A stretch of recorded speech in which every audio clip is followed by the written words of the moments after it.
আসসালামু আলাইকুম। সাদা মাঠার সুখে আপনাদেরকে স্বাগতম। আলহামদুলিল্লাহ আমি ভালো আছি, আশা করি আপনারাও ভালো আছেন। তো আজকে হইতেছে শুক্রবার। আমি আরও 3-4 দিন আগে কিছু জিনিস অর্ডার করছি, তো ওইটাই আজকে ডেলিভারি ম্যান নিয়ে আসছে, আমি রিসিভ করতে যাইতেছি। রাস্তাঘাট দেখে আপনাদের মনে হতে পারে যে আমি গ্রামে থাকি, আসলে আমি গ্রামেই থাকি। তো আসেন দেখা যাক আমি কি অর্ডার দিছি আর কি নিয়ে আসছে। ওই তো ডেলিভারি ম্যান চলে আসছে, তো জাদুর বাক্সটা রিসিভ করতেছি।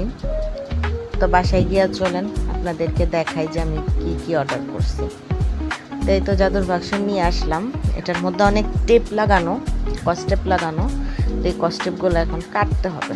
আচ্ছা, একটা ছুরি নিয়ে এসে এটা কাটি, কাটা দেখাই আপনাদেরকে এটার ভিতর কি আছে। আর আমার ভাষা শুনে অনেকে হাসাহাসি করতে পারেন বা মনে করতে পারেন যে এটা কোন দেশের ভাষা।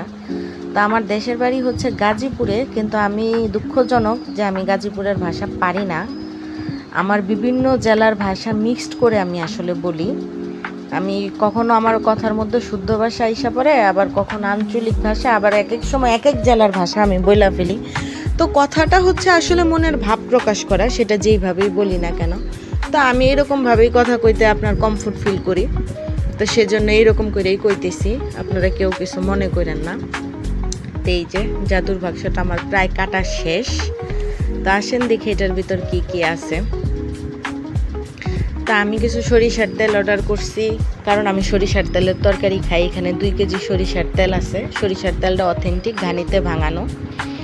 তারপরে নারিকেল তেল আছে, আমার একটু চুল পড়ার সমস্যা, সেই জন্য এই যে নারিকেল তেলটা দেখতেই পারতেছেন, এই নারিকেল তেলটা অর্ডার করছি। এটাও একদম অর্গানিক নারিকেল তেল।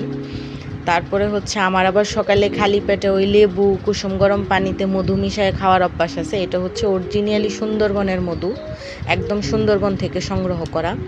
আর শীত আসতেছে, এই জন্য এই 1 কেজি মধুটা অর্ডার দিছি। এটা হইতেছে আমাদের এই যে বাড়িতে আম গাছ, জাম গাছ, মানে এলাকা ভিত্তিক যেই মধুর চাকগুলো হয়, এটা হচ্ছে সেই মধুর চাকের মধু। তো ঘি অর্ডার দিছিলাম, ঘিটা আর আসে নাই। আর এটা হইতেছে হানি নাটস, আমি এর আগে কখনো ট্রাই করি না, এটাই প্রথমবার ট্রাই করতেছি। তারপরে হচ্ছে বিটরুট পাউডার, এটা হচ্ছে আপনার জুস বা শরবত যে যাই বলেন না কেন, ওইটা খাওয়ার জন্য আনছি। তারপরে আনছি চন্দনের গুঁড়া, এটা আসলে আমাদের ফেসের জন্য খুবই ভালো। তো আলহামদুলিল্লাহ এই পর্যন্তই। তো আজকে বিদায় নিতেছি, আপনারা সব সময় ভালো থাকবেন।